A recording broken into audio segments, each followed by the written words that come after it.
Então, meus queridos, vamos começar hoje nossa terceira aula dessa série, desse mini curso, essas palestras sobre sionismo, nacionalismo e providência divina.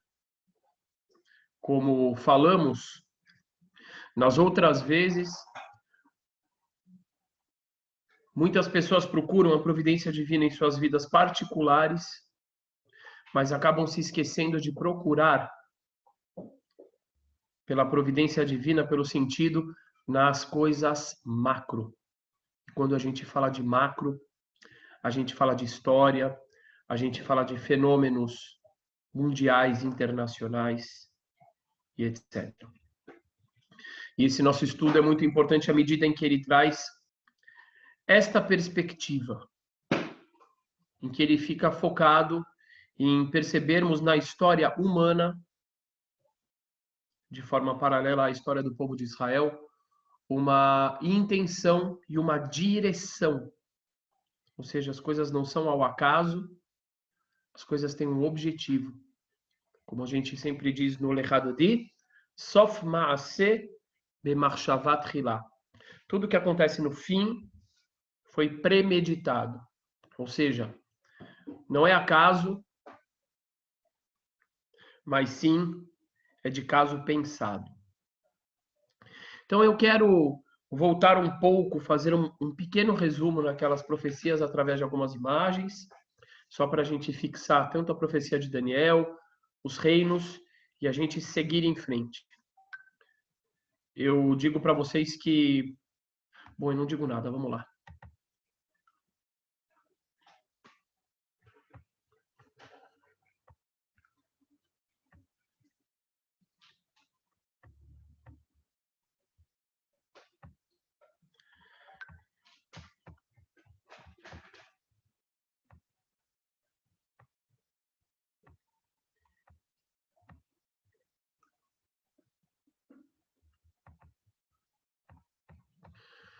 Vamos lá, começando por aqui. De novo, só para a gente não perder o fio da meada.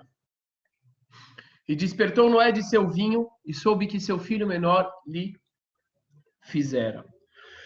E disse, maldito seja Canaã, servo dos servos, seja aos seus irmãos. Canaã é o quarto filho de Ham, que é o terceiro filho de Noé.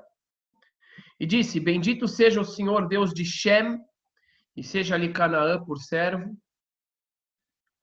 E disse também, alargue Deus a Yefet, alargue, expanda, e habite nas tendas de Shem, e seja-lhe Canaã por servo. Então aqui as nações descendentes de Noar. Eu deixei em negrito as nações que são mais conhecidas por nós hoje em dia. Pelo menos que nós conhecemos a tradução. Yefet, que tem a ver com a palavra expandir e também com a palavra beleza. Os filhos de Yefet são Gomer, Magog, Madai, que são os medos, que é um povo aparentado dos persas, e Avan, que é Grécia, Tuval, Meshech e Tirás. E os filhos de Gomer são Ashkenaz, é daí que sai o nome Ashkenazi, Rifat e Togarmá. E os filhos de Yavan, Grécia, são Elishá, Tarshish, que é o Chipre, Kitim e Dodanim. Então, o que é muito importante a gente prestar atenção aqui? Que tanto a questão da estética quanto a questão do poder, da expansão, são questões que se aplicam tanto à Grécia quanto aos Medos e à Pérsia. Outra coisa interessante da gente prestar atenção é que muitas pessoas falam, mas qual é a relação da palavra Yavan com Grécia? Eu digo que um dos nomes daquela região que compreende todas as ilhas e todos aqueles grupos de fala grega é Jônia. E o J, ele é uma transliteração do I, então ao invés de Jônia, ficaria Iônia, que são basicamente as mesmas, é o mesmo shoresh da palavra Yavan, é a mesma origem, ok? Agora Ham. Ham são os povos africanos. E os filhos de Ram são Cush, Cush é Etiópia, Mitzrayim, Egito, Put e Canaã. Então aqui a gente conhece facilmente Etiópia, Egito e Canaã. Agora quem sai de Shem? Então vamos ver, vamos contar aqui 10 gerações, começando de Shem. Shem, Arpachshad, Shelach, Ever, Peleg, Reu, Serug, Nahor, Terach e Abraão. Abraão é o 10º que sai de Shem. De Abraão saem Isaac, Yitzhak e Ismael. Por isso os ismaelitas também são chamados de semitas. Além de outros povos que saem de Abraão também, mas eu não quis colocar aqui, senão a coisa ia ficar muito... a gente ia acabar entrando demais nesses detalhes. Ora, o Senhor disse a Abraão, Lech lecha me'artzecha, sai para ti de tua terra, da tua parentela e da casa de teu pai, para a terra que eu te mostrarei, e far-te-ei uma grande nação, e abençoar-te-ei, e engrandecerei o teu nome, e tu serás uma bênção. E abençoarei os que te abençoarem, e amaldiçoarei os que te amaldiçoarem. E agora aqui é importante, por isso que eu separei esse versículo. E em ti serão benditas todas as famílias da terra. Venivrehu vecha kol mishpechot Adamah. O que há de importante nessa frase, nesse momento? É importante que o povo de Israel ele tem uma missão que é trazer bênção para todas as famílias da terra. E veja que interessante, a gente está sempre acostumado a se referir ao povo judeu como uma família. Mas vejam que coisa interessante aqui. Aqui todos os povos são chamados de famílias. E por quê? Porque a gente está perto de Noah, da Parashá de Noah, que mostra como cada grupo saiu de uma pessoa. E são, de fato, famílias. E no final das contas, voltando atrás, todos são uma grande família. E essa perspectiva é muito importante. Por isso também a gente não pode separar a história judaica da história geral. É muito estranho quando a gente vê, quando eu vejo as pessoas tratando a história judaica como se ela passasse dentro de uma bolha em outra dimensão. O que estava acontecendo no Egito na época da escravidão? Quem era o Egito? Quem eram os outros cativos? O que estava acontecendo na Grécia na época de Hanukkah? Em Roma? Será que Roma, todo o foco de Roma era o templo? Claro que não. Existiam outras coisas acontecendo. O que estava acontecendo com outros povos? Aliás, uma outra coisa que eu considero muito importante da gente refletir é o seguinte. Vários dos povos, ou várias das populações que se voltaram contra os judeus, em diversos momentos da história, também eram oprimidas por outros grupos. Eu vou pegar um exemplo que muitas pessoas não conhecem, a gente deveria... Eu acho que judeu no Brasil é quase sinônimo de polonês. E tem motivo para isso. A quantidade enorme de judeus que estavam na Polônia era muito grande. Então, por exemplo, você tem um período ali que a gente tem, infelizmente, massacres absurdos promovidos por camponeses. E a gente cresce ouvindo que aqueles camponeses eram muito maus, que os cossacos eram muito maus, etc, etc. E de fato, claro que existe uma crueldade, existe uma maldade, etc. Porém, o que muita gente não sabe é que muitos deles eram explorados de uma forma muito cruel pelos seus senhores. Ali se vivia o feudalismo. E o que é o interessante? O interessante é que os judeus desempenhavam um papel completamente inusitado no meio daquelas populações. Qual era o papel dos judeus? muitos deles recebiam o papel de coletores de impostos. E a gente já sabe que o coletor de imposto retia uma parte para ele, era um bom negócio. Muitos judeus recebiam as terras dos senhores feudais, em hebraico é o paritz, em Yiddish é o poretz, recebiam as terras dos senhores feudais para gerenciar as terras, e eles muitas vezes eram vistos pelo povo como os proprietários. Eles arrendavam tavernas, eles arrendavam muita coisa. E eles tinham realmente um papel muitas vezes privilegiado dentro daquelas populações, por exemplo, na Polônia. Então, muitas vezes, aqueles povos que vinham e atacavam, eles também eram povos que eram oprimidos e sofriam. E quando eles atacavam, eles não atacavam só os judeus, por exemplo, nesse caso, mas eles atacavam a nobreza também. E é muito importante a gente compreender. Por quê? Porque senão a gente acha que se tratava simplesmente de antissemitismo, e não foi sempre, o início nem sempre foi antissemitismo. E também quando a gente compreende que há uma dinâmica, isso é super importante, há uma dinâmica por trás do desenvolvimento do ódio, muitas vezes, não é uma coisa como muita gente quer dizer, é algo nato. O antissemita nasce antissemita. O antissemitismo é algo nato da alma, porque são descendentes de Amaleque. Isso não faz sentido. Isso não faz sentido, porque senão essas pessoas não teriam livre-arbítrio. Senão a gente não teria a história, por exemplo, de que descendentes de Amã, como consta no Talmud, se converteram ao judaísmo, e etc, e etc. Então, é muito importante a gente sempre procurar prestar atenção, tanto no contexto em geral, o que acontecia com aqueles outros grupos, quanto quais eram os problemas que eles estavam passando também.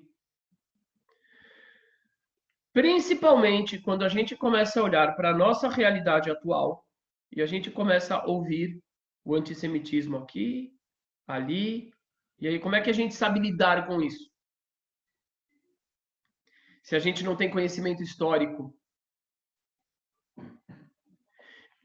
E se muitas vezes, a partir de conhecimentos distorcidos religiosos, se evita o conhecimento histórico porque se diz simplesmente, não, isso é uma coisa de alma.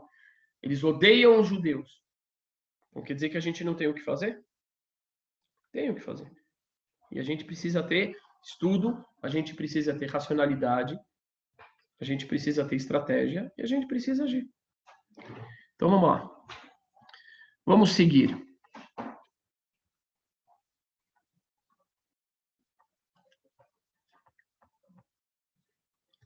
Vejam que ilustração bacana. O que nós temos aqui? Os 4 monstros. Né? O leão, com asas, que simboliza a Babilônia. O urso, com as 3 costelas na boca, que simboliza a Pérsia. O tigre, com 4 cabeças e 4 asas, que simboliza a Grécia.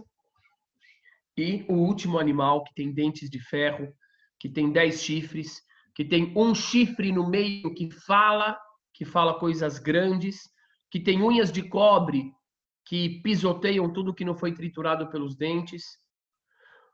O animal que simboliza o império que deturpará, que mudará a religião e que também modificaria os tempos, as datas sagradas.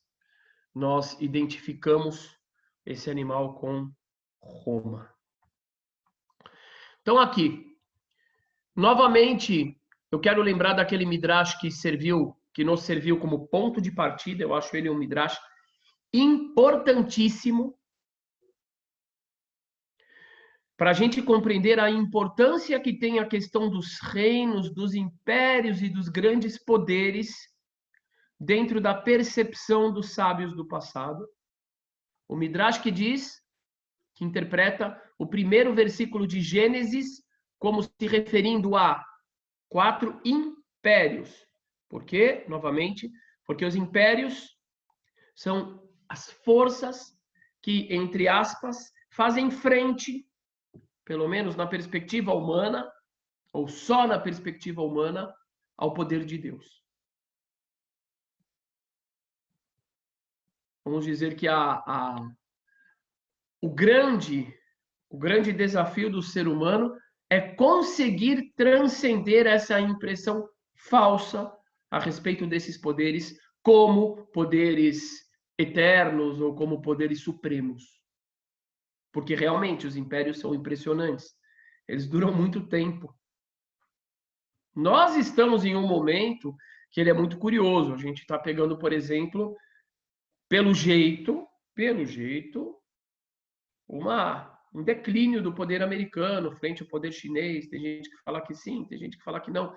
Mas, enfim, pelo menos a impressão nós podemos ter. A gente está vendo um meio. A gente viu a União Soviética se desfazer, apesar do retorno da Rússia e etc. e tal.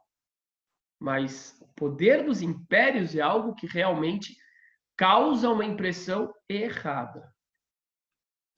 E, aliás,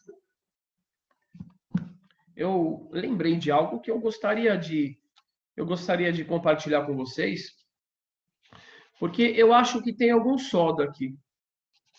Eu acho que tem algum soda. E eu não coloquei no conteúdo. Aqui. Eu estou em Gênesis 10, versículo 7.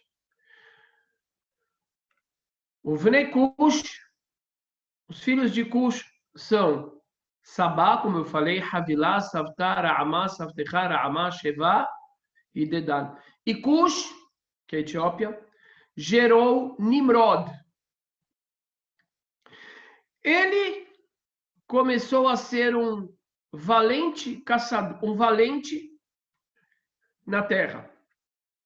Ele era um valente de caça perante Deus. E por isso se diz, fulano é como Nimrod, um valente de caça perante Deus. E foi o princípio do seu reino, Babilônia, etc., etc., na terra de Shinar. Quem gosta de arqueologia, muitos relacionam a palavra Shinar ou Sinar com Suméria. O Shoresh é parecido. O Shoresh é parecido. Shinar. O Shin você pode trocar por Sin. Sinar. Você tem o S. O N, que é cambiável pelo M. MN. E o R. O que é interessante é que logo depois, o que a gente vai ver nessa história? Que houve a iniciativa da Torre de Babel.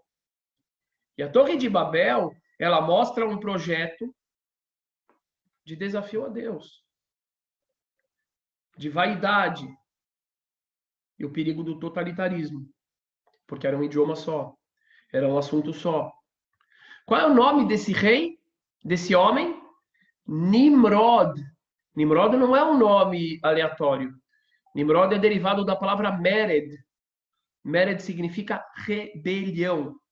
O nome Nimrod significa rebelião. Ok? É derivado da palavra Lehorid. O Shoresh é Reish Dalet. Lehorid é baixar, rebaixar. É aquele que busca rebaixar o outro. Então vejam que coisa interessante. No meio desse relato todo, mostra um homem cujo intuito é rebaixar o outro, que é o responsável, tudo indica que seja o responsável pela Torre de Babel. Então, aqui já relaciona o reino, o império, com essa vontade de rebaixar Deus. E no sentido psicológico, no sentido emocional, significa colocar o homem acima de tudo. Ou seja, não ter referência nenhuma. Eu digo isso por quê? Porque é difícil você falar que tem uma pessoa que ele conhece Deus e ele quer rebaixar Deus. A não ser que ele pense que ele tem condições de fazer isso. Mas eu compreendo que isso, de uma forma lógica, de uma forma humana, significa alguém desejar que não exista Deus. Ou agir de uma forma que ele deseja ser o máximo. E isso a gente vê bastante no mundo. E, em geral, os maiores representantes desse tipo de sentimento e de atitude são imperadores, presidentes, e etc, etc, reis, daqueles dos mais cruéis. Um Hitler, um Stalin, e tantos que a gente vê aí na história.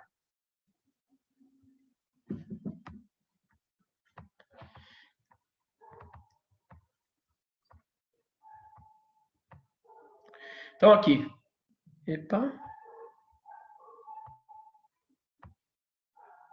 Então aqui, o Egito, ele não aparece entre os 4 animais, mas ele é um reino, ele é um império, na verdade, que ele tem muito destaque na Torá. Vejam só como que é importante a gente pensar na questão do império. Ele tem destaque nas escrituras, lá desde Gênesis aparece na história de Abraham, até o fim das escrituras o Egito aparece. É uma sombra, é um império. A Babilônia, que é outro importantíssimo, aí já aparece entre os animais, é o leão com asas. Os medos persas, que é o urso. A Grécia, que é o tigre com 4 cabeças e 4 asas. E Roma. Roma, o templo pegando fogo. Coliseu, toda a cultura que a gente herdou até hoje, é o pão e circo, é impressionante, impressionante a força de Roma. E como que se adequa a esse último bicho, e como se adequa também a interpretação que é feita sobre o primeiro versículo de Gênesis, que é como um abismo. Você não vê o fim. Quando é que acaba isso? Quando acaba Roma?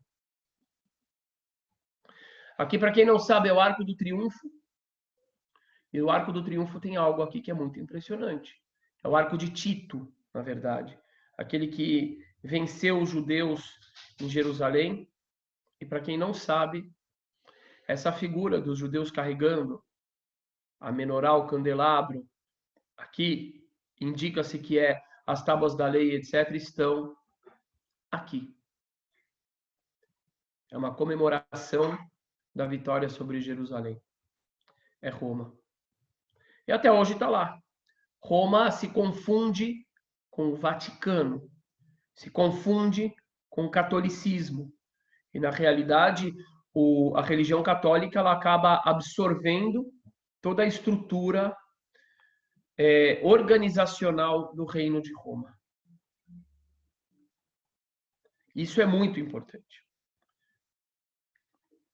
Então, em vários aspectos, Roma está viva.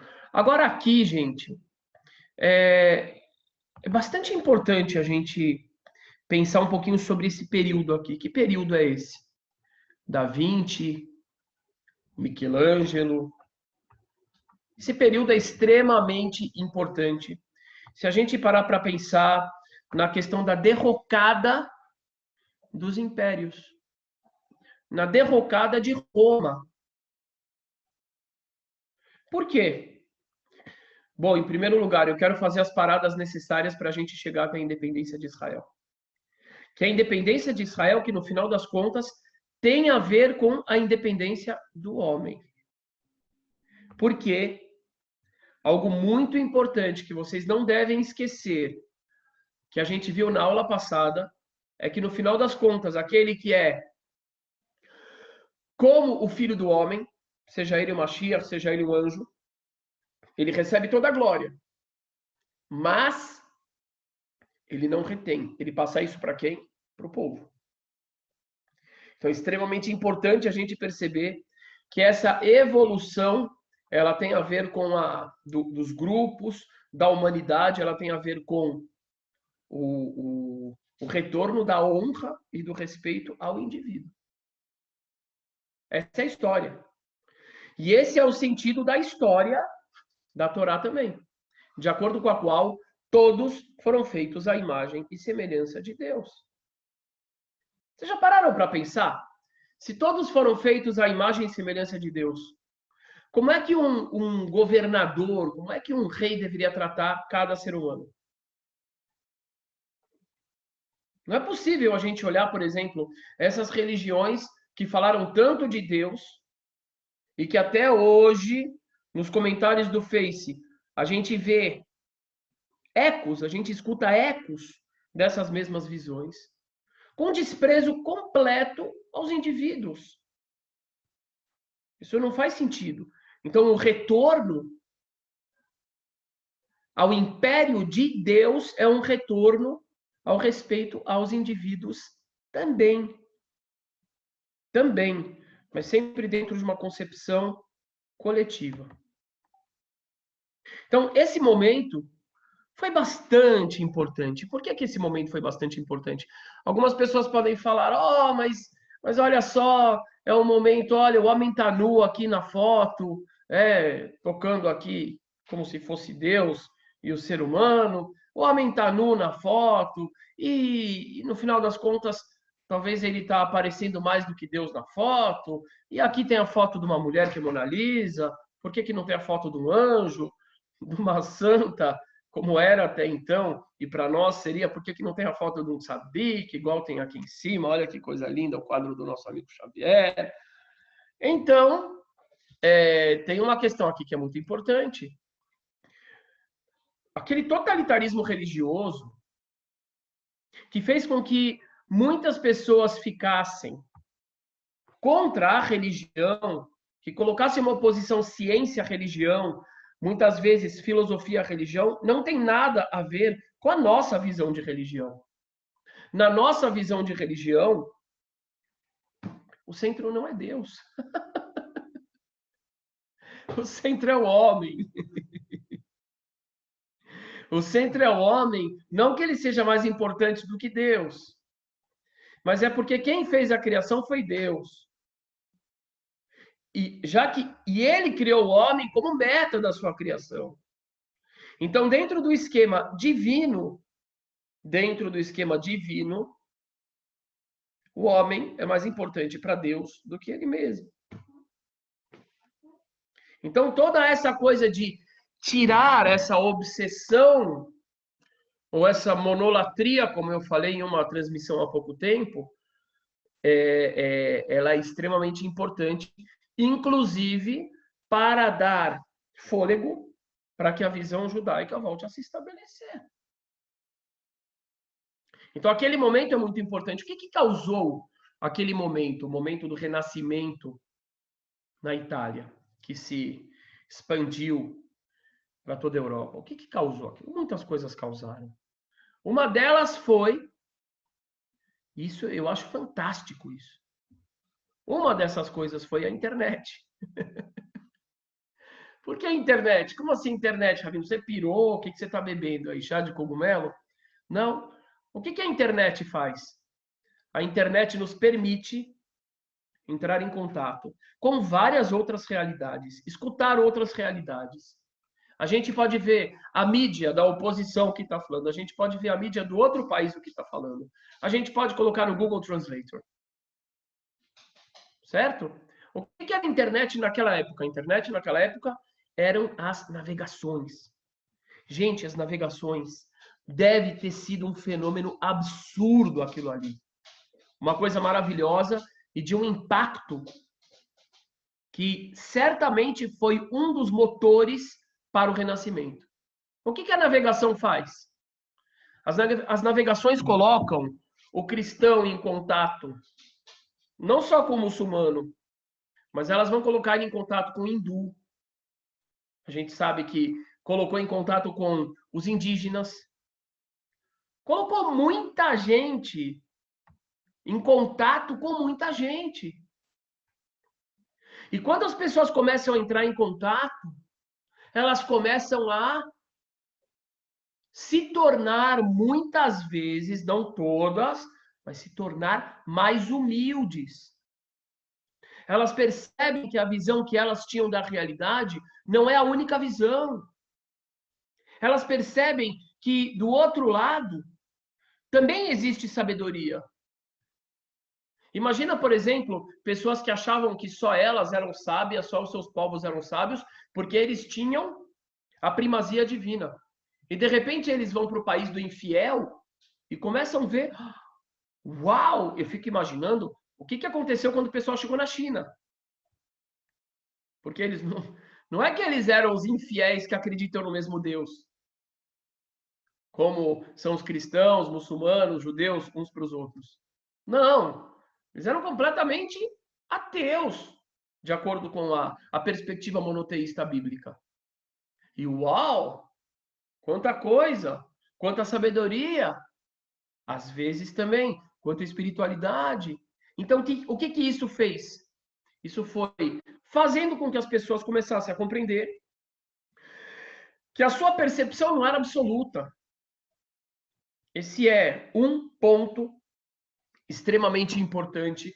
E para os judeus, isso também foi extremamente importante. Como o Wendell está falando, você encontra naquele período uma quantidade muito grande de judeus que começam a entrar dentro dessa evolução toda. Os judeus servem, inclusive, de tradutores para todas aquelas obras clássicas gregas que tinham o homem como centro, que tinham o raciocínio como centro, que tinham uma visão que privilegia a ciência, pelo menos da forma que se falava até então, como centro. Os judeus traduzem, e os judeus começam a fazer parte dessa conexão entre o planeta inteiro de uma forma fabulosa. E os judeus começam a enriquecer com aquilo. E os judeus começam a se engrandecer junto, prestem atenção, isso é importante, junto com os outros. Agora, o que acontece? Nesse momento, onde você começa a ter uma quebra do monopólio, existe uma reação. E a reação, ela vem com uma violência muito grande. Por isso, se a gente prestar atenção, todos os movimentos históricos, não é que eles são assim. Não. É assim, e às vezes... E depois... Mas o que é o interessante? O interessante é que no final das contas, a gente está sempre crescendo. A gente está sempre evoluindo. Não dá para comparar a humanidade hoje com 100 anos atrás, com 200, com 300, com 1000 anos atrás. Então, o que acontece naquele momento? Justamente no momento onde os judeus estão numa super, hiper ascensão, aí vem a Inquisição. A Inquisição, na realidade, ela não é somente uma reação contra os judeus, ela é contra todo esse modernismo, ela é contra os protestantes, que já trazem uma permissão maior, uma liberdade religiosa maior. A Inquisição está apavorada porque descobriram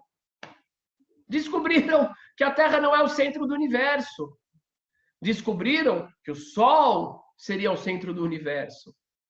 Isso faz com que a igreja não seja mais o centro do universo. E aí a igreja não sendo mais o centro do universo, as pessoas começam a pensar em outras possibilidades. E isso é um passo muito grande para essa evolução. Renascimento. Vamos deixar Spinoza para outro dia. Aqui a gente tem o julgamento eu acho que é de Copérnico, né? Como é que ele fala aqui, o Galileu Galilei, como é que ele diz que essa heresia é tão grande, que a Terra gira em torno do Sol. Gente, a Terra gira em torno do Sol. Do nosso ponto... Você também poderia falar, mas o judaísmo também supostamente acredita nisso ou tal. O judaísmo não está nem aí para isso. O cerne do judaísmo é a ética. O cerne do judaísmo é servir, e se abençoarão em ti todas as famílias da terra. Agora, a Igreja Católica Apostólica Romana misturando a sua religião com toda a ideia de poder, de conquista, de dentes de aço, de unhas de cobre, de 10 chifres do Império Romano, ela não podia admitir ela não ser o centro. Ela é totalitária, ela é Nimrod, ela é a Torre de Babel. Então tem muitas questões, gente, que eu vejo cristãos apresentarem para mim, porque eles acham que se essa questão era importante e incômoda para a Igreja Católica, para a gente também ela era. Eu digo, não é nada. Absolutamente não é importante. Então, essa quebra, aquele momento, ele foi muito importante para a gente.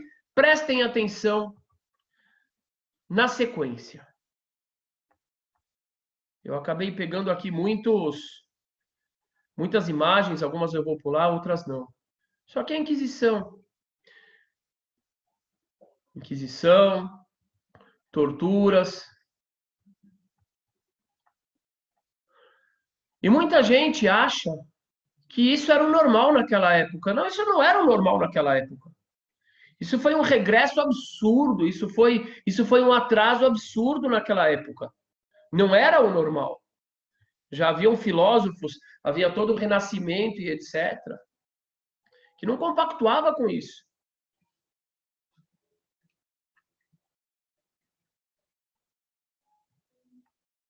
Aqui eu acabei repetindo um pouquinho as imagens. E aqui eu quero chegar em algo interessante. O Mercador de Veneza está justamente nesse período. Quem escreveu? William Shakespeare, entre 1596 e 1598. Quem já ouviu falar do Mercador de Veneza? Deixa eu ver vocês. O Mercador de Veneza tem um personagem que é Shylock, ou Shylock, não sei como é que se pronuncia. Se alguém quiser aqui escrever transliterar, pode falar. Ok, Shylock, ok. E o Mercador de Veneza tem um personagem. Esse personagem, o Shylock, ele é bastante perturbador. Ele é um judeu. E esse judeu, ele é um prestamista, um homem que vive de empréstimos, de usuras. E ele ganha juros, no empréstimo. E ele traz todo o estereótipo negativo do judeu. E tem uma hora que ele faz um negócio ali e ele fala para o cara o seguinte: se o senhor não me devolver, eu vou cortar um pedaço do seu dedo. O homem fala, tudo bem, não tem problema. Se eu não me engano, é isso. Chega na hora de devolver e o cara não tem, ele fala, vamos lá, eu vou cortar o seu dedo agora. É 1 centímetro de carne. Obrigado, Juliana. 1 centímetro de carne. É um pedaço de carne do seu corpo. E aí começa aquela acusação toda, tarará, tarará. E vamos chegar naquele período, justamente naquele período. No período da Renascença. No período do Esclarecimento. Vamos ver qual é o discurso que William Shakespeare coloca na boca de Shylock. E eu quero que vocês analisem comigo.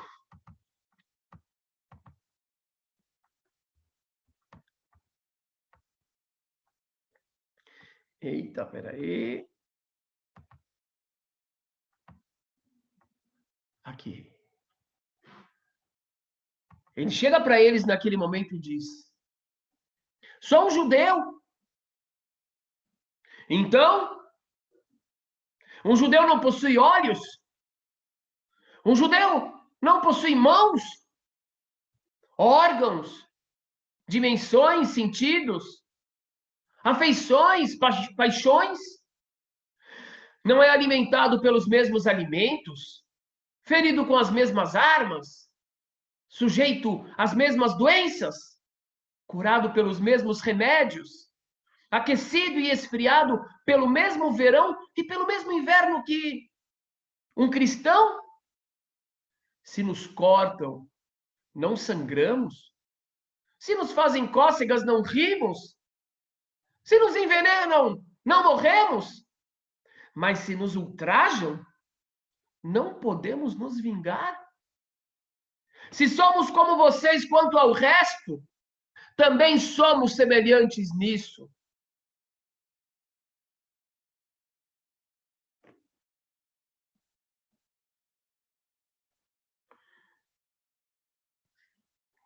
Eu ouvi pela primeira vez sobre Shylock, sobre essa fala de uma amiga. Tem vários livros aqui que eram dela, que ela foram doados para nós. De uma amiga que eu escrevi num texto que eu li no enterro do corpo dela, que ela não, para ela não tinha ponto final, só vírgula. Tatiana Belink, de Bendita e Consagrada Memória, um monstro da literatura brasileira. Pesquisem sobre ela, viu? Pesquisem sobre ela. E ela me falou uma vez, ela disse, muitas pessoas dizem que, gente, não escrevam, por favor. Muitas pessoas dizem que Shakespeare, que esse personagem é antissemita. E ela disse, não. Ela disse isso. Não. Esse personagem é a primeira fala, ou é uma das falas primeiras mais importantes, contra o antissemitismo. Por quê? Porque dentro do estereótipo todo, o que ele diz? Ele fala, ei, eu sou gente, eu sangro, eu tenho frio, eu tenho fome. Se você me envenenar, eu sou envenenado. E se por acaso você fizer algo ruim comigo, como vocês fazem, eu não vou querer me vingar, igual vocês se vingam. Então, vejam que mudança impressionante. E a gente precisa ler o texto dentro do contexto. Qual é o contexto? O contexto é que a igreja não é mais o centro de tudo. E nem o planeta Terra é o centro de tudo. E se o homem é o centro, então não sou só eu o centro, é o outro homem também. E isso vai libertando quem? O homem. E a libertação do povo judeu é a libertação do homem. É a libertação do totalitarismo. É a permissão, não somente a permissão, mas é o louvor da capacidade dialógica, da contribuição dos indivíduos. Isso é resultado daquele momento. Sigamos, eu acho que eu vou precisar de tomada.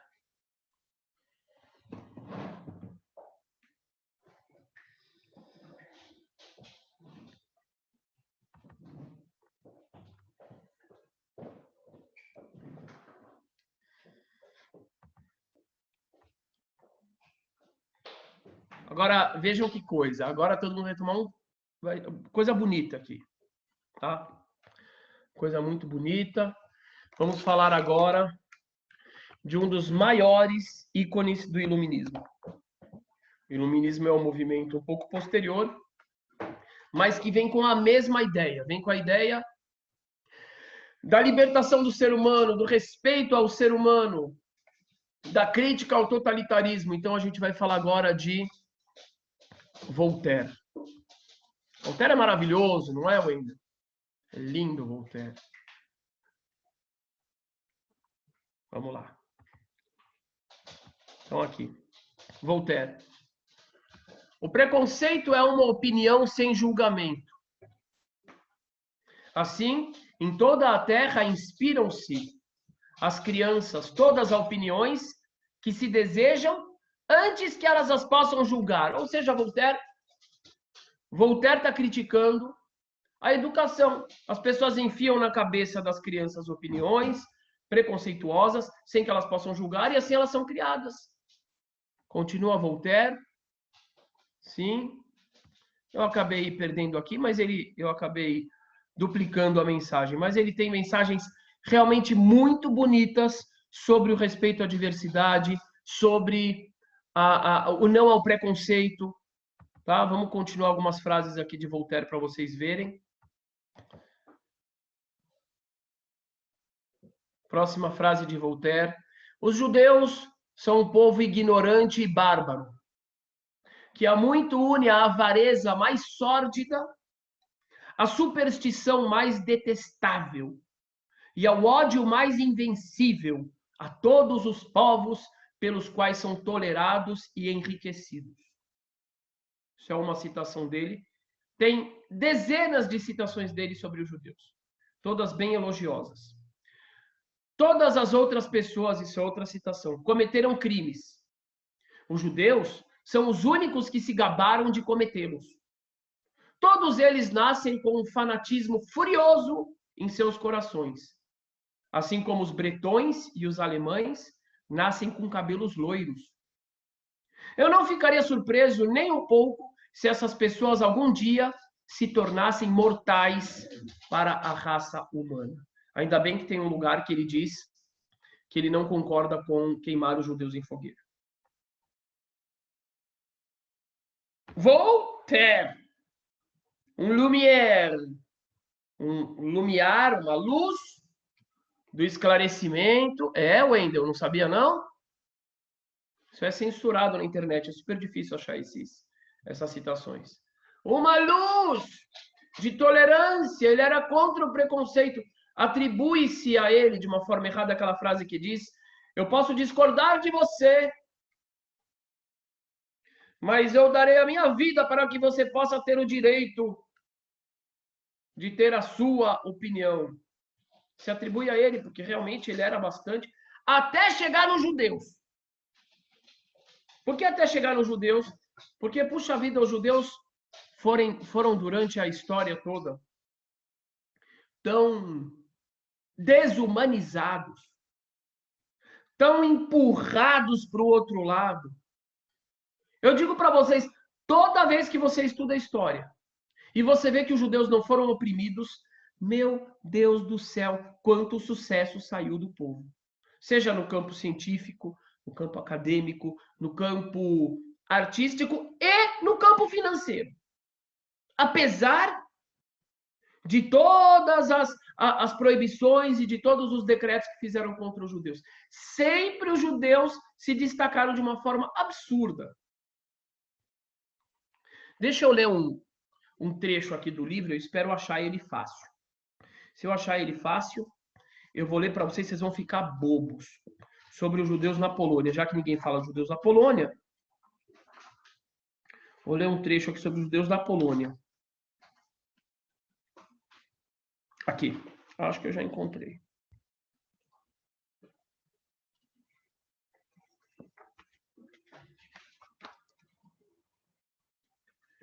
Acho que tá aqui, ó. Quem escreveu isso aqui foi o cônsul francês em Varsóvia. Posso fazer esse parênteses? Querem ouvir? Sim? O cônsul, Doris falando, terra do meu avô, terra de todos os avós judeus, acho que é Nazim. Não é verdade, mas a grande maioria vem de lá, dos meus avós também. Mas é uma história mal contada também, viu? Eu vou te falar, Doris, é uma história mal contada. Porque os judeus da Polônia foram tão jogados de lá para cá, pela Rússia principalmente, que eu fico muito em dúvida de onde que eles vieram mesmo. A última cidade deles, eu não sei o quanto que de fato significa alguma coisa. Eu vou averiguar isso.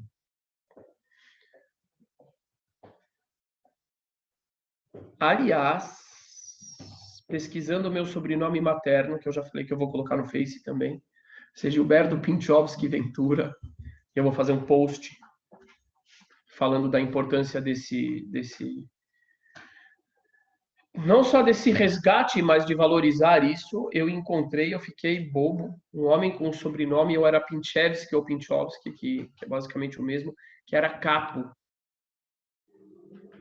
Ele fazia parte da polícia dos judeus para policiar os judeus nos guetos. E era, o que é muito interessante, ele originalmente ele era um comerciante de cavalos, e está escrito nesse artigo impressionante que ele era querido pelos judeus, pelos poloneses e por alguns nazistas. Que cabeça que tinha esse homem aí, hein? Eu não sei, mas eu fiquei muito impressionado. Faz uns 3 dias que eu encontrei esse artigo. Bom, quem fala isso é o cônsul francês em Varsóvia. Olha que esse relato é dos mais impressionantes que eu vi na minha vida. Dos mais impressionantes. É fácil de se dar conta da importância da população judaica na Polônia. Se prepara, Doris, que você nunca imaginou nada disso. Esse tipo de visão aqui. Eu nunca imaginei.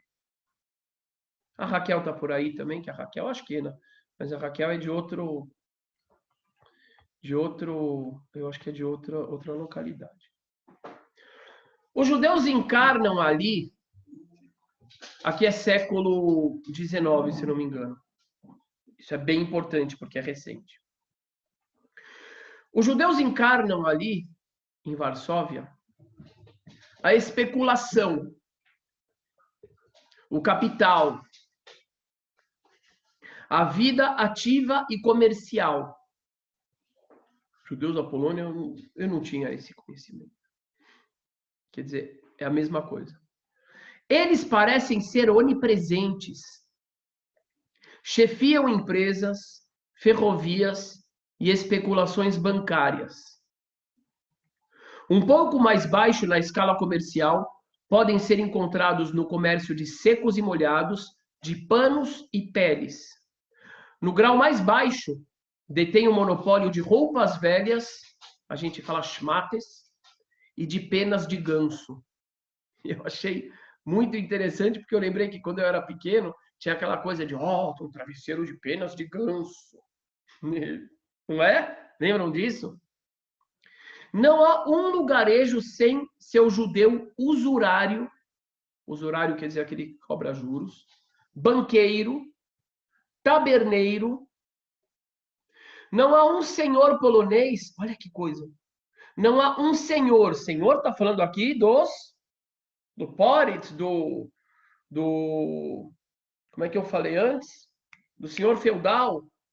Não há um senhor polonês que não esteja à mercê de algum judeu que detém as hipotecas de suas terras.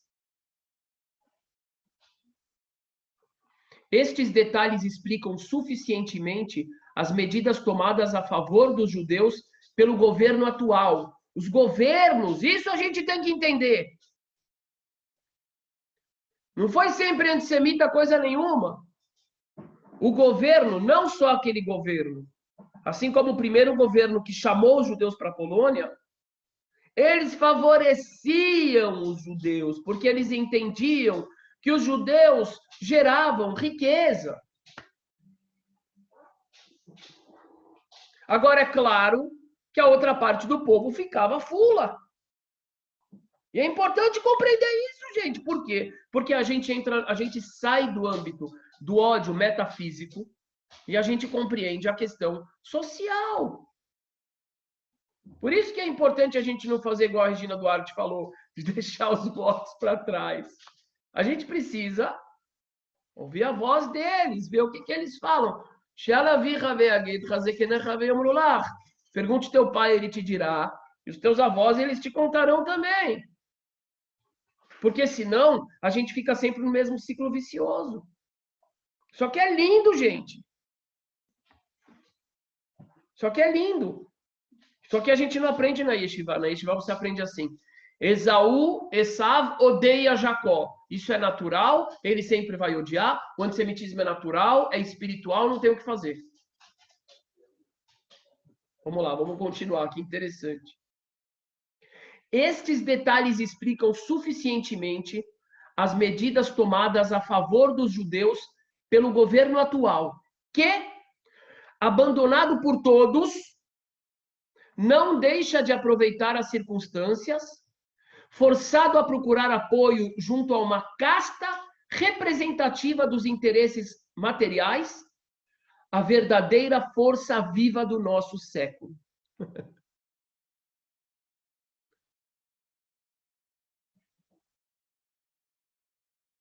Tinha uma época que eu falava, não, isso aqui é preconceito. Mas é o cônsul da França, é o outro, é o outro, é o outro. Ah, e eu tenho visto muita fonte judaica de literatura de Israel. Não, tem uma hora que você fala, não, cara, não dá para ficar toda hora falando que é tudo generalização e preconceito. Tinha algo, como continua tendo em algumas regiões, em várias regiões, de destaque entre os judeus no âmbito comercial, no âmbito financeiro. O que é isso? O que é isso? Isso é muito importante também, porque isso tem a ver com um dos motivos que levou ao Renascimento, lá no século XV, século XVI, a partir da Itália, ao Iluminismo, que tem suas raízes na França, Revolução Americana, e vai se espalhando, que é a ascensão de uma classe social diferente, que é a burguesia. A burguesia, olha o Cláudio falando, eu já ouvi falar isso, os judeus são donos de metade do Panamá. Eu já ouvi falar isso. E são judeus sírios a maioria, né, Cláudio? São muito fortes mesmo. O que é isso? Eu sei lá o que é isso. Essa benção eu não recebi. Mas é um fato. É um fato. Ok? Uma das coisas mais importantes não foram só as navegações trouxeram riqueza. Essa riqueza começou a colocar uma classe social que era plebeia, que não era clero, que não era nobreza, começou a fazer essa classe social crescer. Essa classe social começa a ter poder. E ela começa a olhar para a nobreza e falar, para cima de Moá, não. Começa a falar para o clero, não vem com essa história aí, não, que eu sei o que você faz aí. Se diz que espia pecado, você fica espiando sua vizinha. É isso que você espia. E aí vem junto com a questão científica, que também começou a ser bancada. E aí começam essas descobertas todas. E aí, meus amigos, até a peste negra teve papel nisso aí. Sabiam disso? A peste negra, que até então não, só o inferno é só para os maus. E de repente o mundo virou inferno. E aí, cadê a igreja que vai proteger a gente do inferno? Não tem? E muita gente começou a questionar também. A peste negra foi um elemento muito forte também para as pessoas se desprenderem daquele controle exercido por Roma. Voltando aqui ao texto. Ei, que texto maravilhoso! Mas, para que se sinta toda a utilidade dos judeus poloneses, ou talvez, seja melhor dizer, toda a sua glória, é preciso estudá-los nos grandes mercados locais. Por exemplo, na feira de cavalos, realizada em setembro, em Lovics. Sabe o que é lindo isso aqui, gente? Isso aqui é lindo. Eu vou dizer para vocês o que é lindo. Que a gente conhece essas histórias desses livros aqui de Sholem Aleichem, da literatura Yiddish.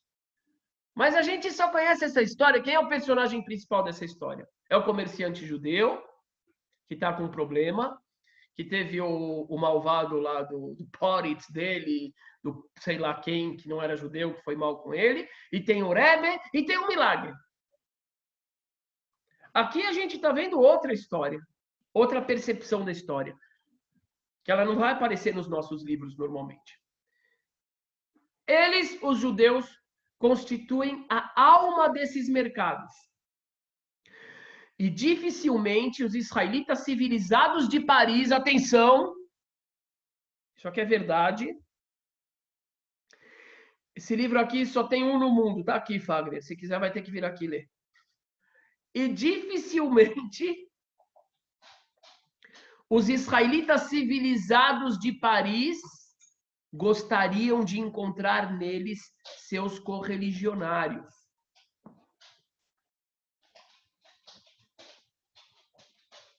Por quê? Porque tinha a questão social. Os judeus de Paris, eles eram sefarditas, já que usavam aquela roupa ocidental, tudo bonito, cheiroso, perfume. Eles não tinham nada a ver com aquele aspecto. Qual aspecto? Vamos ouvir o cônsul de Paris. Duque, chega. Vamos ouvir o Duque de Paris. O cônsul de Paris. O Duque está sapateando. Aqui. E por que o pessoal de Paris não queria ver eles? Esses homens, mal lavados,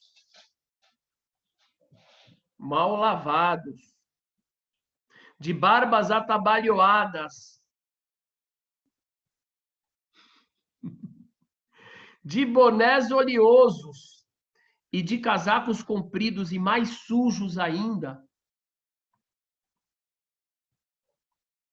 É muito interessante. Por que é interessante? Porque ele está dizendo que os judeus de Paris, de onde que ele falou de Paris, de Londres, eles não iam querer encontrar com esses. Não é que ele está dizendo que todos os judeus são assim, ele está falando, esses são, os outros não. Eles detêm o monopólio do comércio. Sob estes trapos, encontram-se frequentemente milhões, pois são gênios dos negócios. E é sob a direção de um judeu, cujo traje parece ter saído do guarda-roupa de Matusalém, que venho percorrer os estábulos senhorais de cavalos de raça.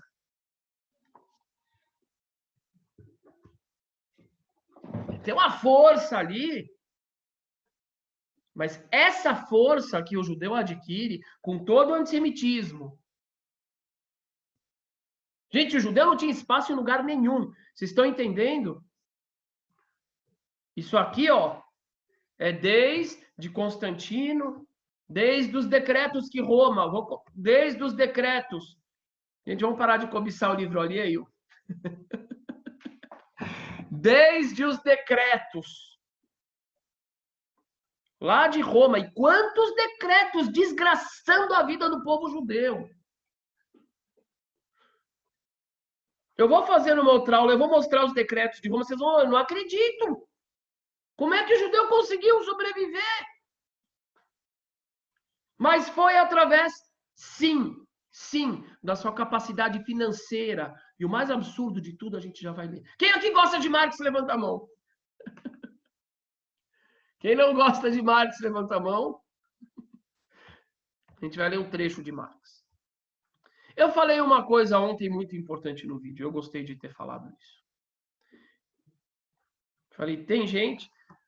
os comunistas não sei o que. Eu falo, olha, se não fosse aquelas lutas deles lá atrás, hoje, em vez de 8 horas de trabalho, férias, seria 14 horas. Certo? Então, assim, eu acho que é muito importante a gente não cair dentro do maniqueísmo. Sempre sermos analíticos, a gente esmiuçar os assuntos e assim por diante. Aliás, uma outra que eu também citei, né? Eu falei, mas o Marx era judeu, a gente já vai ver. Mas e a ditadura no Brasil contra a Olga Benário, que era judia, eu falo, vamos esmiuçar. Eu agradeço aquela turma toda pelas 8 horas de trabalho. E eu, em um aspecto só, tá? Sou contra a tortura, sou contra tudo isso. Mas eu sou grato a gente não ter caído nas mãos de Stalin. Sou grato a gente não ter caído nas mãos de Stalin. Porque se aquela revolução tivesse acontecido aqui, a gente teria caído nas mãos de Stalin. Então, tudo a gente tem que esmiuçar. E quando a gente esmiuça, a gente consegue, gerenciar melhor a realidade. No âmbito particular e no âmbito coletivo também.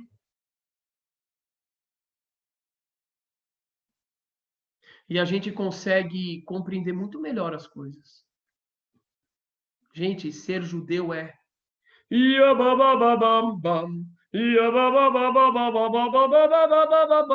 tocar violino no telhado. É se equilibrar. Eu falo, O pessoal tem que comer muito feijão com arroz. Muito feijão com arroz para entender que às vezes... Eu não estou falando de vocês, mas eu posso aproveitar e também distribuir um pouco de feijão com arroz para quem quiser. Não, e aí não é como uma crítica, mas é só dizer que o pessoal que está chegando tem que entender. Gente, a forma que a gente tem que lidar com questões políticas é diferente do normal.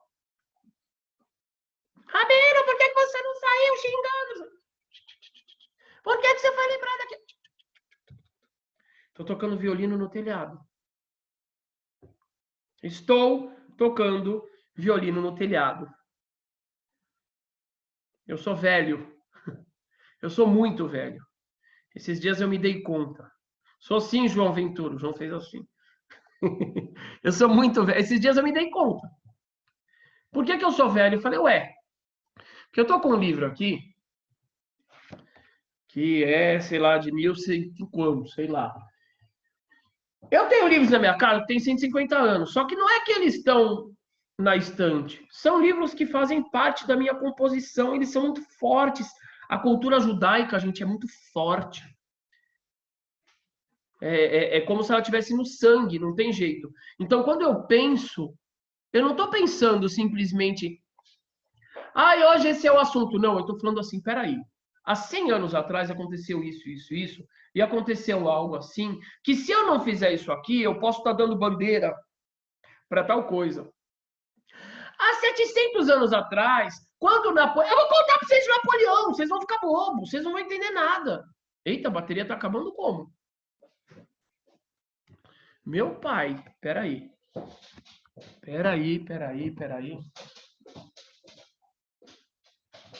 Vou contar um negócio do Napoleão aí. Eu não sei se é Coca-Cola.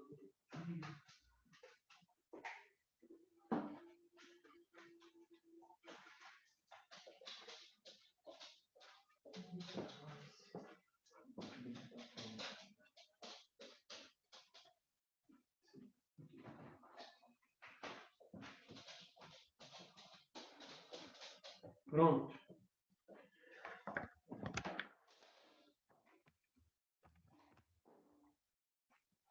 Vamos lá. Mas vamos voltar. Antes de chegar em Napoleão, apesar que pela ordem, a gente vai ter que chegar primeiro em Napoleão e depois em Marx. Deixa eu só ver se está carregando. Ótimo, graças a Deus.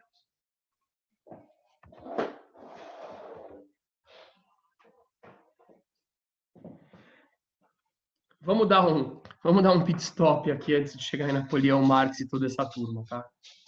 Gente, a questão da ascensão da burguesia é algo extremamente importante. Muito importante. E eu vou dizer a mesma coisa. Eu vou dizer também que a ascensão do comunismo... Gente, como é bom poder falar isso, mesmo que eu sei que já tem gente assim... A ascensão do comunismo leninista, lá naquele começo, vocês não têm ideia do alívio que foi para os judeus. Os judeus eram comunistas. Não, os judeus eram comunistas, não é que eles eram comunistas. A escolha deles era outra. A escolha deles era completamente outra. E o pessoal hoje fala porque os judeus eram comunistas. Não, você tem que entender qual era a opção dos judeus. Começa daí. Judeus capitalismo. Sim. Isso salvou os judeus. Isso deu autonomia para os judeus. Sabe quem foi que respondeu para o Voltaire? Um dos diretores da Companhia das Índias. Você quer calar minha boca por causa da minha origem? Você quer calar minha boca por causa da minha religião? Você quer calar a boca? Só que eu tenho voz. Por que eu tenho voz? Porque eu tenho dinheiro.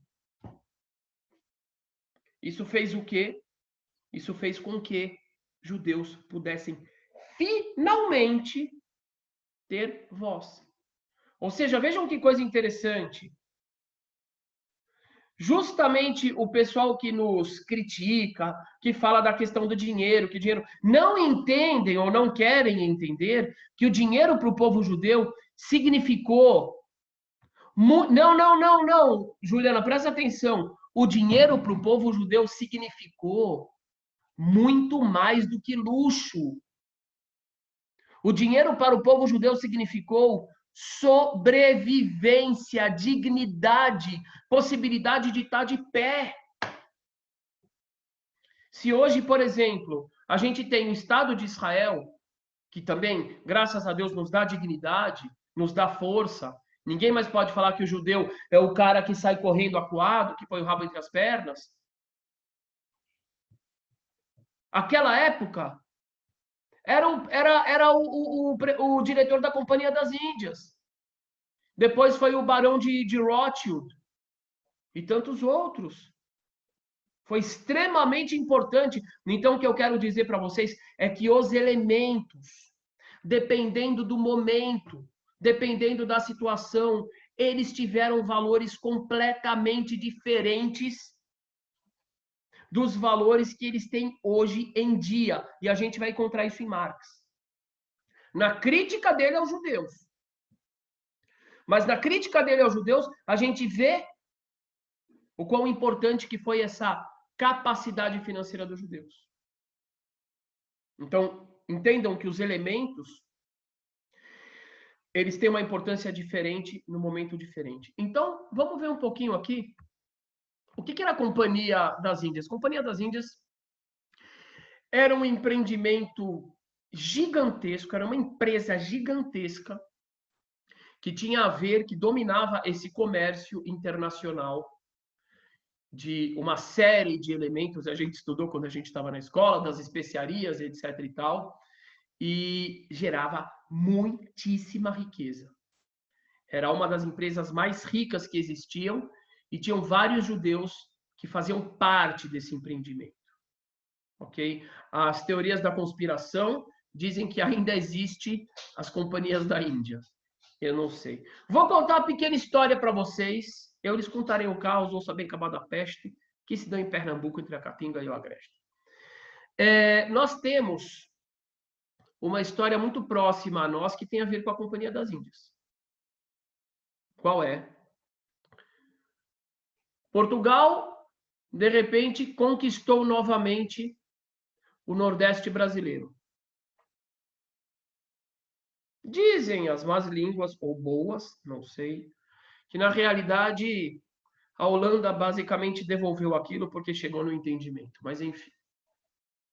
E aí, vários judeus, entre eles o Rabino Abuab da Fonseca, que escreveu um texto muito bonito e muito triste ao mesmo tempo sobre o cerco que eles estavam sofrendo. Eles tiveram que ir embora, muitos voltaram para a Holanda.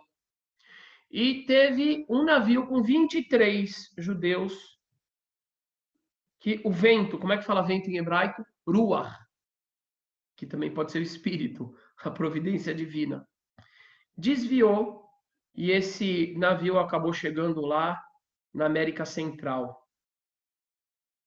Diz que ele chegou lá perto do México, e aí vieram uns hermanos sayurar, e quando aqueles hermanos viram quem estava no navio, os hermanos eram espanhóis. E aí eles quiseram mandar os judeus para a Espanha. Só que aí começam as negociações, e aí falam para mandar eles para Nova Amsterdã, que se tornou Nova York, e não querem receber. Sabe de onde veio a pressão? Companhia das Índias. Ou seja, foi o dinheiro que entrou ali e falou, por favor, deixem eles entrarem. Foi a mesma empresa que deu força, e a gente já vai ver logo o nome do sujeito, para chegar para o Voltaire e falar, meu amigo, você está errado. Eram judeus que, graças àquela ascensão financeira, conseguiram dar voz aos judeus. Segue. Toca o barco ou a caravela. Então aqui, Companhia das Índias, 1602. Eu não sei se esse é o brasão da Companhia das Índias Ocidentais ou Orientais.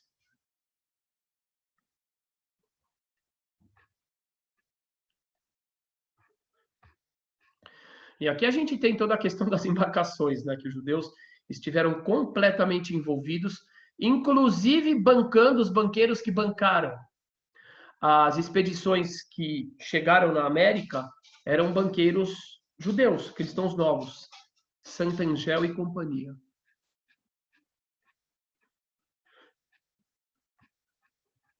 Aqui nas Índias, aqui a Rota da Seda. Gente, vocês sabem quantos judeus estavam envolvidos na Rota da Seda? Os judeus da Pérsia, família Sasson, família Kaduri, eles estavam envolvidos na Rota da Seda. Fizeram muito dinheiro no comércio. Então vejam que coisa mais fantástica. O comércio, ao mesmo tempo que ele deu essa capacidade financeira e fez com que o povo judeu saísse daquela fraqueza, daquela inanição, ele também serviu para quebrar aquele monopólio, aquela força toda que a igreja tinha sobre a mente das pessoas.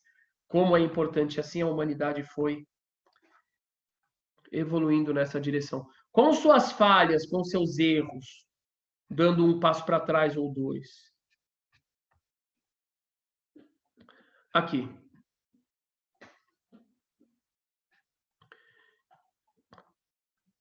Isaac de Pinto. Os nomes deles eram esses, gente. Os nomes deles não era Pinchovski, que é o meu materno. Era Isaac de Pinto. Então vamos ler rapidinho aqui sobre ele. Isaac de Pinto, um judeu de origem portuguesa, que em 1748 se tornou um diretor da Companhia das Índias do East e Leste, né? Do leste. E em 1749, da Companhia das Índias do Oeste, morreu em Hague, no ano 70, aos 70 anos, em 1787. O De Pinto ajudou a financiar William IV de Orange, da Holanda, a sua defesa, que teve sucesso contra a França durante a Guerra de 1747, a Guerra da Sucessão Austríaca. Quer dizer, vejam só, era um judeu ajudando a defesa de um nobre, de um rei. Por quê? Dinheiro. In return, esse é o ponto que eu queria chegar. E de volta, o que ele queria em troca? Ele negociou direitos iguais para os judeus. Isaac de Pinto. Olha que coisa importante. Não, eu não posso querer aprender história judaica se eu não aprender sobre Companhia das Índias.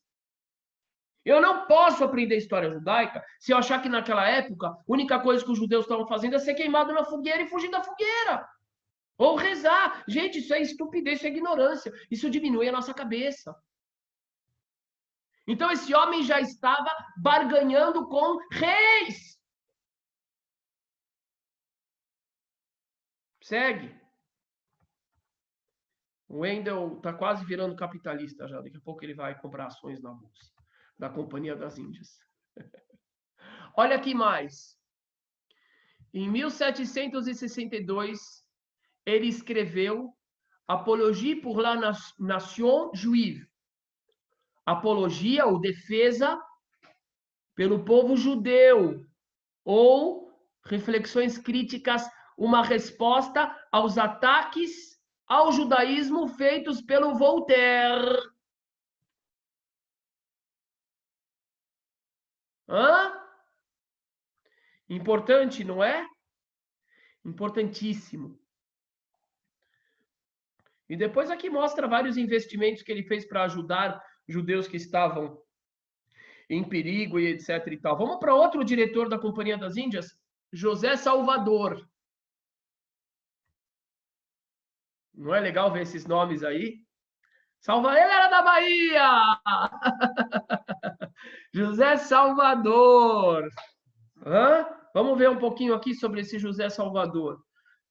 1716 a 1786, era um empresário britânico em Londres, descendente de judeus sefarditas portugueses. Eles foram para Londres.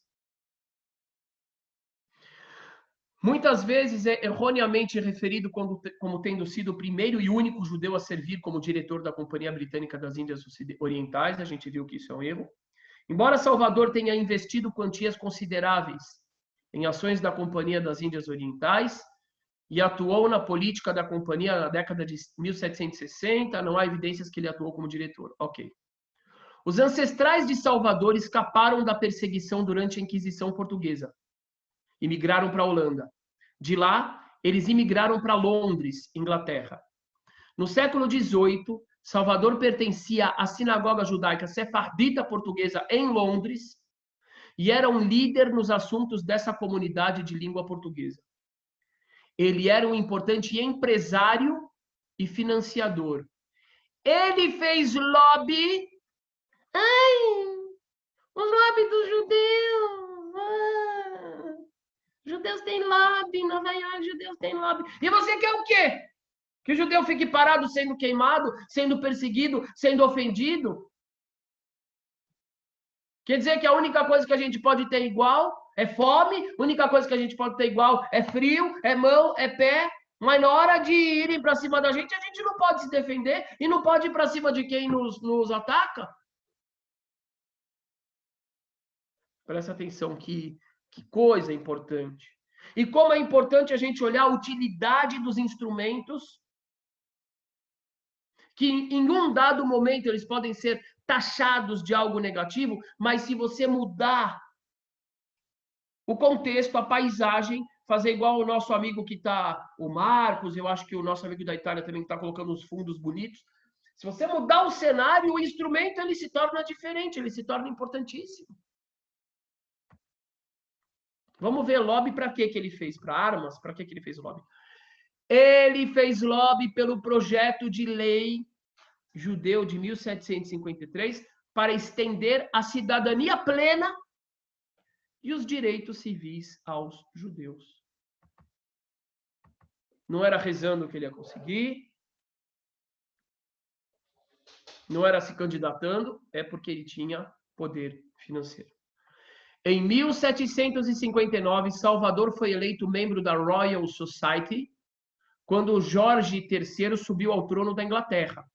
Salvador chefiou a delegação de 7 homens que o parabenizou em nome da comunidade judaica de Inglaterra. Salvador era um maçom pró-Hanoverian, pertencente à Premier, grande loja da Inglaterra, e estava envolvido em atividades anti-jacobitas.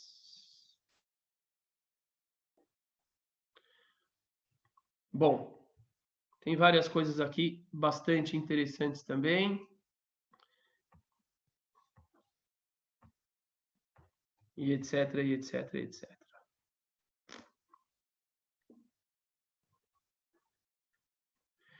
Então a gente está chegando no fim. Deixa eu ver se querem mais um pouquinho? Podem mais um pouquinho? Vamos falar do caso Mortara. Edgardo Mortara, uma coisa que dá nos nervos. Agora. Tem nada distante.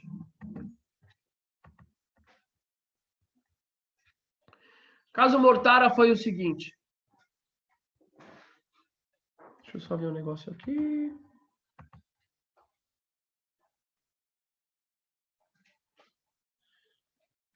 Sim, a Ana Morice. Ana Morice era a arrumadora da casa da família Mortara. Acho que o pai dele chamava Momo, uma coisa assim. Momo Mortara. Certo dia, está a família Mortara lá na Itália, que não, acho que nem sei se era Itália, acho que não era Itália ainda, não tinha unificado. Não tinha unificado. A família estava lá na casa dela, de boa, quando 2 guardas batem na porta. Deixa eu ver de novo a data, porque a data é muito importante. Ó, o Edgardo Mortara nasceu em 1851. Essa história foi mais ou menos em 1855, tá? Ele faleceu em 1940. Tem fotos dele, mas eu pus na outra página. Depois procurem, isso é legal fazer. Quer dizer, é uma coisa recente, não é Tem gente aqui que não sei se nasceu em 1940. É recente isso. Ele está lá na casa dele, de repente, 2 guardas batem na porta. Menina, acho que tinha 4 anos. A mulher abre a porta apavorada. Os 2 guardas falam: viemos buscar o seu filho. Como assim vieram buscar meu filho? A gente veio buscar ele porque ele foi batizado. E agora, como católico, ele não pode ser criado por uma família judaica. Isso é heresia. Como assim batizado? Ele é meu filho? O que vocês estão falando? Pegaram o menino à força. Levaram para os catecúmenos lá em Roma. Qual foi a história? Eles tinham uma arrumadeira da casa. Eu não gosto de falar empregada, mas tem gente que não entende ainda. Eu prefiro falar arrumadeira. O nome dela era Ana Morici. E essa mulher, ela falou que o que aconteceu com o... Por que eu não gosto de falar empregado? Eu vou falar porque todo mundo que tem emprego é empregado. Por que só a pessoa que arruma a casa não é chamada do trabalho que ela faz, é chamada de empregada? Ajudante, eu acho que é uma pessoa que arruma uma arrumadeira. E aí ela falou que o que aconteceu, ela estava contando a história da vida dela, dizendo que o menino lá, o Edgardo, tinha quase morrido, e como ele estava quase morrendo, ela pegou um balde de água, ela benzeu o balde de água, e ela jogou no menino e batizou ele. Para quê? Para ele não ser condenado depois da morte. Se ele vai morrer, tudo bem, morreu fisicamente. Mas pelo menos ele vai para o paraíso, não vai para o inferno. E ela contou isso para alguém. Alguém contou isso para o padre falou, então ele catou. Ele. Ela falou, a água era tão boa, o batismo que ela deu, que o menino não morreu. E aí contaram para o padre chegou no Papa, o Papa falou, não, esse menino é católico. Para não morrer como pagão. Exatamente. Esse menino é católico. Bom, o que vocês acham que aconteceu? A família foi procurar os seus direitos. O Papa falou, não.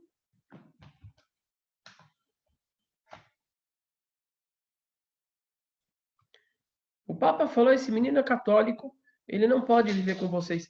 Gente, já tinha passado Revolução Francesa. Já tinha passado Revolução Americana. Já tinha Napoleão, já tinha atacado os países, já tinha perdido, já tinha tudo. O mundo já estava em outra parada.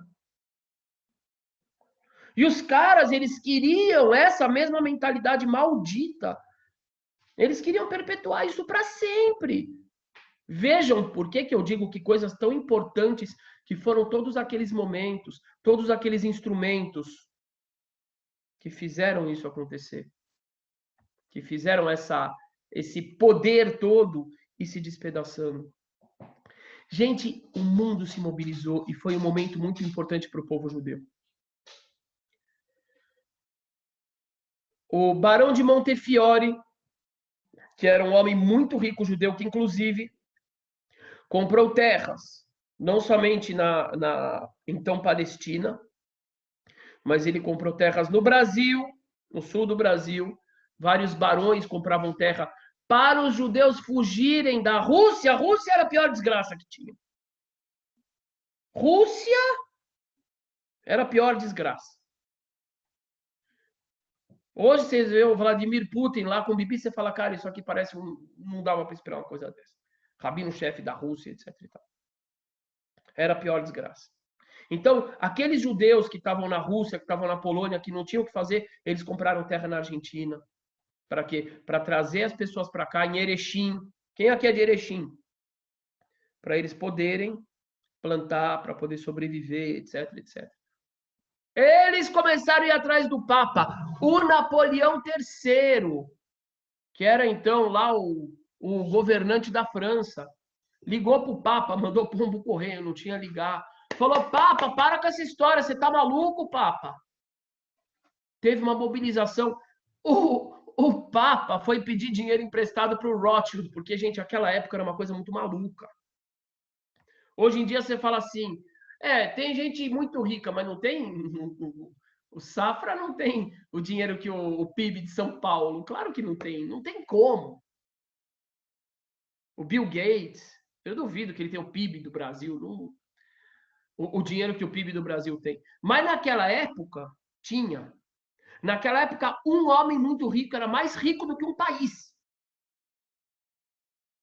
Eu disse que o Papa foi pedir dinheiro depois para o Rothschild. O Rothschild falou, só te empresto se você nunca mais fizer esse tipo de coisa. Era assim. O que aconteceu? Teve uma pressão internacional. Teve uma pressão muito forte. E aí teve um rei, Emanuel, um charameu, que inclusive ele conseguiu conquistar algumas regiões ali para buscar unificar a Itália. E ali foi mais um momento importante de quebra para o Papa. No final das contas, um dos padres que tinha sido responsável por essa captura foi preso. Quando é que você podia imaginar isso? Foi preso. Depois foi solto. Depois, quer dizer, no mesmo período, o pai do menino foi preso por ter sido acusado de matar uma outra arrumadeira. Depois ele foi solto e morreu. Uma tragédia. Num dado momento, falaram para o menino, você pode voltar para os teus pais, só que o menino já estava completamente com a cabeça lavagem cerebral e ficou por ali mesmo. Os irmãos nunca mais falaram com ele, a mãe falava com ele, tem até uma foto, se vocês quiserem ver. Caso Mortara, uma coisa assim, absurdo, absurdo, absurdo. Isso.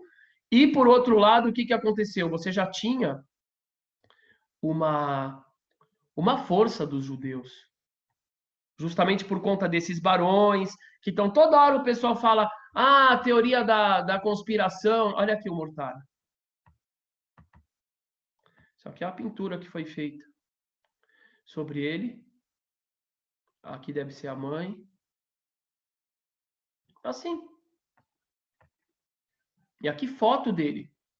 Olha a mãe é acabada. O pai já tinha falecido, os irmãos não falavam com ele. Agora eu acho que eu vou ter que terminar isso aqui com a fala do Marx. Tem vários outros casos. Tem o caso do Baylis na Rússia, que foi uma outra coisa muito absurda, na mesma época. Baylis é uma outra história absurda. Na Rússia toda... Não, Rússia eu vou deixar para outra hora. A Rússia é uma história muito séria. Mas eu quero chegar no Marx.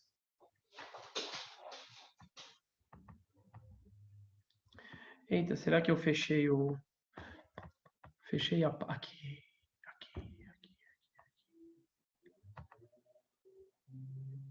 Marx era judeu.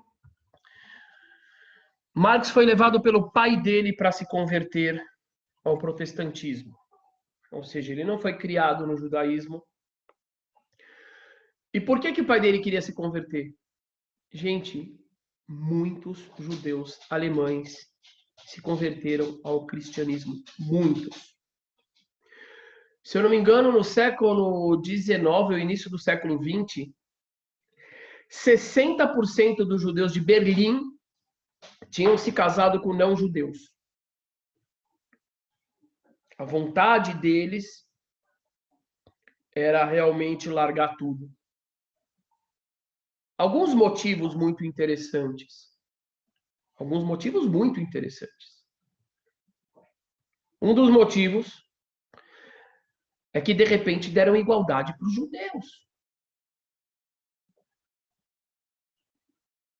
E quando dão igualdade, e a pessoa fala, puxa vida, qual é o preço? O preço é você parar com a sua religião.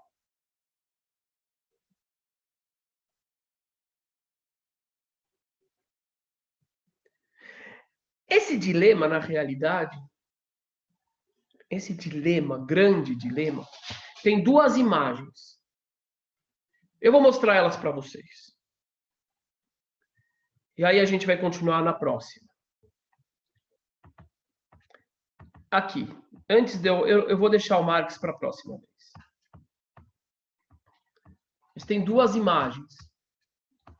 Esse dilema.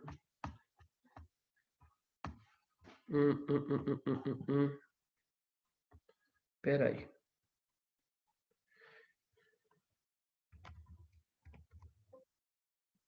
Então não tá nesse, tá nesse. Isso que dá a fazer muito rascunho.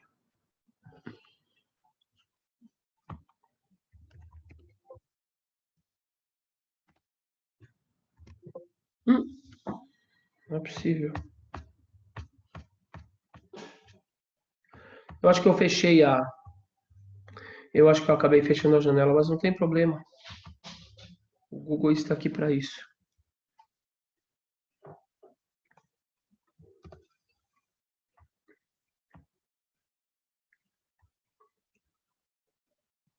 Essa é uma das imagens do dilema. Rabino Shneur Zalman de Liade.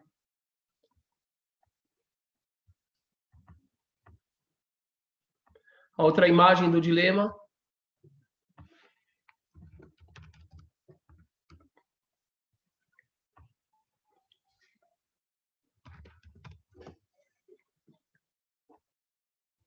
Esse homem aqui. Napoleão Bonaparte.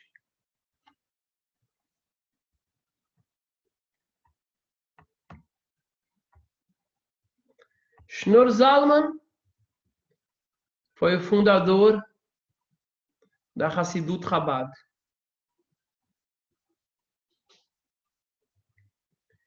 E o Napoleão foi imperador da França que levou a Revolução Francesa para quase toda a Europa. Napoleão, ele queria levar a Revolução. Ele queria levar seu poder para toda a Europa. E ele teve uma ideia genial. E muitas pessoas não sabem qual foi a ideia dele. Eu li muitos livros. Eu vi que a maioria dos autores, inclusive, não sabem qual era a ideia dele. Napoleão, como ele pregava, e a Revolução Francesa pregava que todos os cidadãos deveriam ter liberdade, igualdade perante a lei e fraternidade. E a fraternidade depois levou a questão do nacionalismo. Porque quais são os laços que nos unem? Somos da mesma nação. E a gente está chegando perto do nacionalismo agora, com a Revolução Francesa. Napoleão chamou os judeus. Ele disse para os judeus: vocês querem igualdade, liberdade, fraternidade, ou vocês querem continuar tendo seus privilégios? Que privilégios os judeus tinham?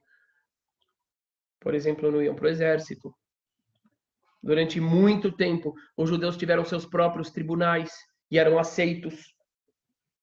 Tiveram vários privilégios. Não pensem que não. Como a gente viu no caso dos judeus na Polônia. Mas vocês vão continuar sendo discriminados e não vão ter os direitos, ou vocês querem os direitos. O Napoleão não chamou só os judeus, se vocês querem saber da França.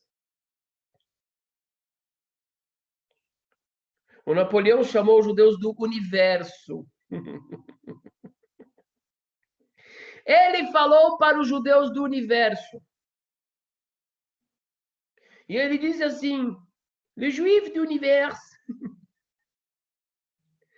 Vocês só vão ter uma chance em 1000 anos.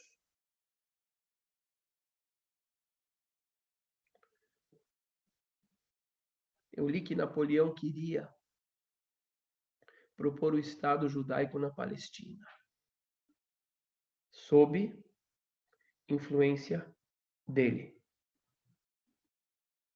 A Rússia e a França tinham muito interesse naquela região. E o interesse deles não era religioso. O interesse deles era geográfico. Ali eles iam poder ter, por exemplo, passagem para o Índico.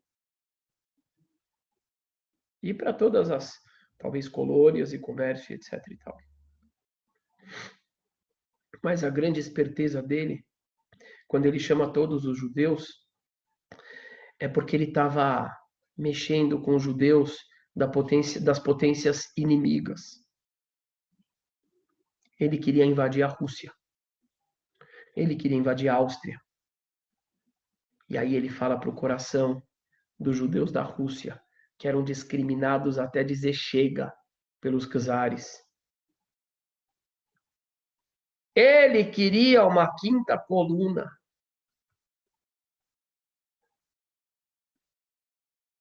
Ele queria uma quinta coluna. Ele simplesmente falou, olha, vamos fazer o seguinte, eu dou tudo para vocês. Venham representantes da Rússia, venham representantes da Áustria, do mundo inteiro. Judeus do universo, de Júpiter, de Marte, venham todos. O pessoal é tão ingênuo, eu falo, não sejam ingênuos. Nem tudo que reluz é ouro. Quer dizer que não é ouro? Não sei. Não sei. Napoleão com certeza andava com camisa do Mossad naqueles dias. Napoleão com certeza segurava a bandeira de Israel naqueles dias. Mas o que ele queria era utilizar os judeus como quinta coluna. O imperador, o czar da Rússia, não era burro. Imediatamente ele baixou um monte de lei para beneficiar os judeus, do nada. Ah, de repente ele virou bonzinho. Virou bonzinho nada. Ele simplesmente percebeu a jogada do Napoleão e a coisa deu uma acalmada naquele momento. Mas o Napoleão fez o Sanedrim. Ele chegou para o ministro dele e falou assim, qual é o órgão judaico máximo? Falou Sanedrim. Não é que ele era idiota, ele era pirotécnico. Sanedrim? Vamos fazer o Sanedrim. Quem vai vir para o Sanedrim? O banqueiro, o empresário, todo o pessoal do poder e os rabinos também. E vai e pergunta para o Sanedrim. Qual pergunta vai ser? Vocês vão aprender a cantar o hino da França ou não vão? Vão? Tá bom. Enquanto isso, os pessoal lá aprendem. Allons enfants en la patrie, et jour de guarda est arrivé. Enquanto isso, do outro lado, o Rebbe lá. O Rav Shneur Zalman de Liad. Foi ele que escreveu o Tânia. Sabe o que ele falou para os alunos dele? Ele morava na Rússia. Ele falou, vamos cantar o Kadish com o ritmo deles. Itgadal ve'itgadash she'en meraba me'alma devrach eroisei ve'yamlich malchusei ve'yatzmach porkanei v'ikares meshichei. É? Até hoje, de vez em quando você passa no meio do trabalho, os caras estão lá.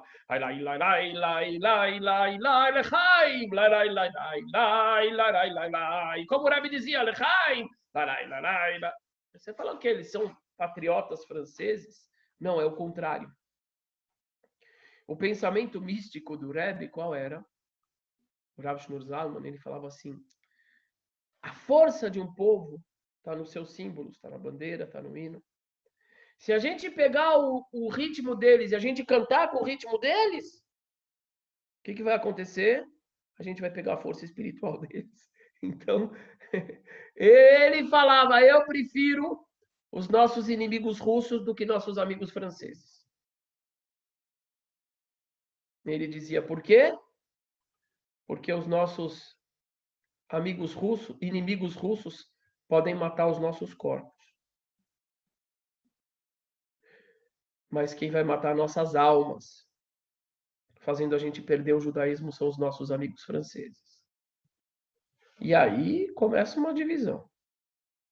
E vão ter judeus que vão vestir o uniforme do exército francês, eles vão marchar até a Itália, eles vão derrubar as portas dos guetos, e os judeus de dentro vão olhar e vão falar: eu não acredito, judeus com uniforme de exército nos salvando, isso é a redenção.